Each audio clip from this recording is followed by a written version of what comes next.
As is mentioned in the schedule that my presentation title is Reformasi and the Emerging of these Tolerant New Muslim Groups, a homework of such as culture and interfaith dialogue in Indonesia.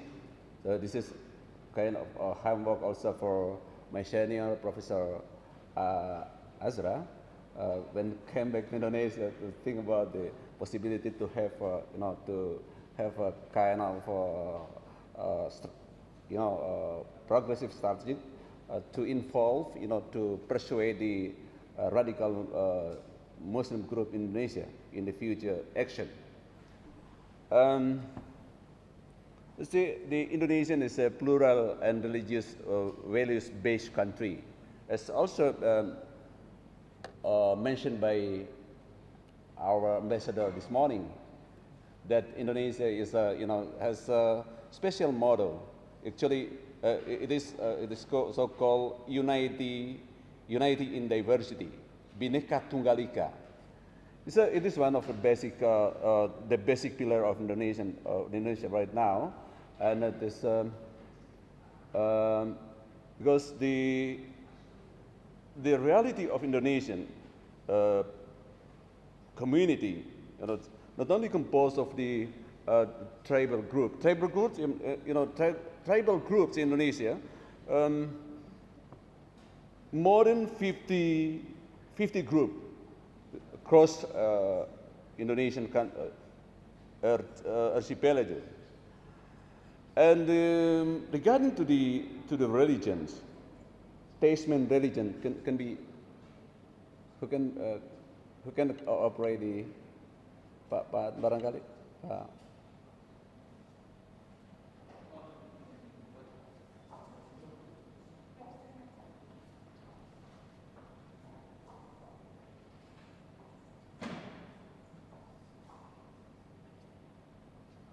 Okay, yeah. There is 6 Tasman religions in Indonesia. You can see you can look at the scans.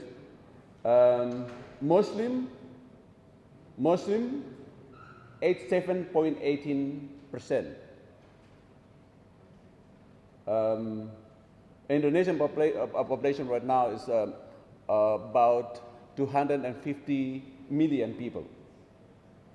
So Protestant 6.96%, Catholic 2%, or about 3%, and others Buddhist. And my colleagues are here. One of them Buddhist, one of them Christian, Protestant.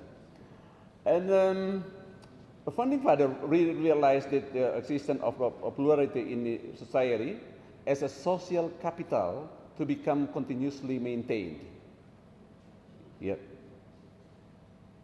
And in our Constitution, 1945, guarantees people to embrace and practice a religion teaching and beliefs. So every citizen has fully right to embrace and belong to any religion, and allowed practicing its teaching respectively. It is guaranteed in our Constitution. Next.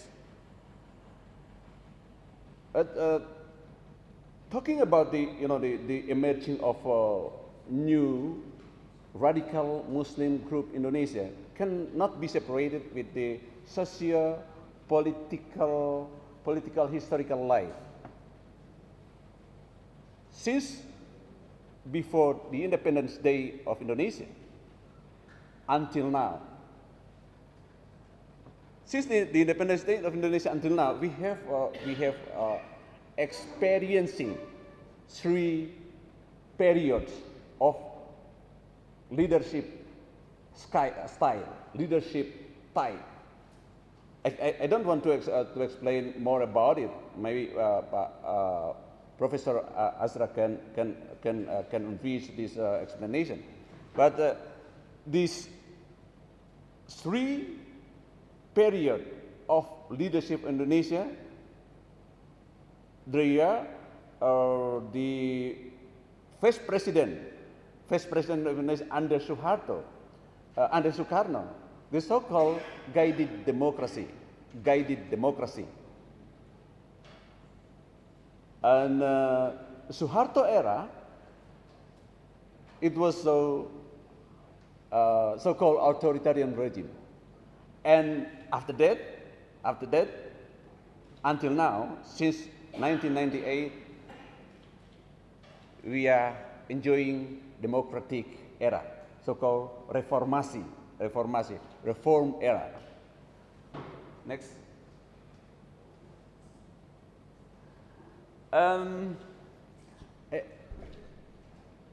Next. So this is, I just want to show you three main Muslim groups in Indonesia. Muslim organization in Indonesia, mass-based organization, and also teaching-based organization. All Muslim groups. I show you three groups. Nahdlatul Ulama, Awakening of Ulama. It is follower of teaching, Sunni teaching. Muhammadiyah, more modernist one, and the regional one, so-called Nahdlatul Wathon, actually Awakening of Nation, gitu ya Pak? Awakening of Nation. It is in the West Island province, Nusa Tenggara Barat. These three groups of Muslim organization was established, were established far from independence days of Indonesia. And newly established, it is the so-called radicalist group in Indonesia. Actually, they were established after reformasi, after Suharto stepped down, 1998, after 1998. So they are more radicals. Next, just want to explain a little bit about the cause. What is the causes of existence of radical, Muslim group? Yes, this is generally due to the open era. Reformasi is an open era, so-called open era. You can say whatever you want as long as not prohibited by law. So, if in the past, under authoritarian regime, you were not allowed to criticize the government, for example. You were not allowed to establish new groups. You were not allowed to establish a political party. Government under authoritarian regime, under Suharto, fully control the people of Indonesia. So no chance to establish new organizations at the time. State actors has been suffering from euphoria of open era, a confusion to act tougher because of human rights issues on one hand, and being trapped by a certain interest related to the political support from critical Muslim figures on the other hand. The reason number C, I guess, truth claims indifferent degree of understanding of religion teaching in determination of Muslim community. This the truth claims of teaching religion teaching. And number 4 is this is the kind of criticism to old Muslim groups, conservative ways of old Muslim groups and Muslim-based political parties, which fail to accommodate and or to channelize the interests of new Muslim group figures who are more progressive and radical on one hand, and the interest of new Muslim figures to actualize themselves to public by exploiting small amount of people who are in low understanding in religion knowledge on the other hand. Number 5, impact of international political turbulence. This is very important. When the Excellency Ambassador of Palestine just now explained about, about the position of Palestine. It is called, to me, it is called a kind of international turbulences. It has all happened, for example, in the case of, it's called 9/11 case in New York. All Indonesian Muslim, all Indonesian people condemned. But when the American was so aggressive in expanding, to Afghanistan on behalf of, of tracing the, of finding out the Al-Qaeda group there. For Indonesian, for many Indonesians, call that it is kind of intervention to Muslim countries and its victims. So it's a kind of international political turbulence that made local solidarity, local Muslim solidarity, and at the same time, build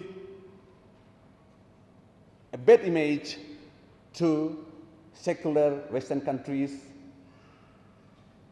that they have people, Christian people there, non-Muslim people there. When they meet Christian people in Indonesia, for example, they tend to, have a, bad image. So, international political turbulence have created a perception, of Muslim, Indonesian Muslim, that make a kind of what you call it, kind of attacking. Sometimes you are from America, so I don't like America because they are attacking Muslim, and at the same time, you are non-Muslim, that you are part of American network Indonesian as a non-Muslim countries. Something like that. So it is very important to be noted. I think when we are talking about peace, we have also to discuss about the character of interfering of non-Muslim secular countries that is now shown by, among others, Israel to Palestine. Next. This is some hypothesis I know, but I think it is not so important. But the last one. Yeah, the last one. Beyond the radical groups, small amount of people who not, radical groups actually in Indonesia, a small amount of people who not represent Muslim in Indonesia. Unfortunately, to some extent, their bad behavior had been exaggerated or generalized as if being representing Indonesian Muslim characters. Number two, they are socio-religiously marginalized due to their own ways of thinking and violence practices. So, non-Muslim as a part of Indonesian society basic element along together with majority of Indonesian Muslim are continuously persuading them to go back onto the right way. Number three, Indonesian people still live in harmony and enjoy democracy in the Reformasi era. Number four, stakeholders who are involved in the interfaith dialogues need to develop more dynamic strategy to persuade radical group leaders, not radical group the followers, leaders, because followers actually are only victims of their blindness of Islamic, teaching. This is the close statement. There is a need to promote multiculturalism education to have mutual understanding among religion groups, as well as ethnic groups within Indonesia. This kind of, a homework of interfaith, of the next coming interfaith dialogue in Indonesia. Thank you.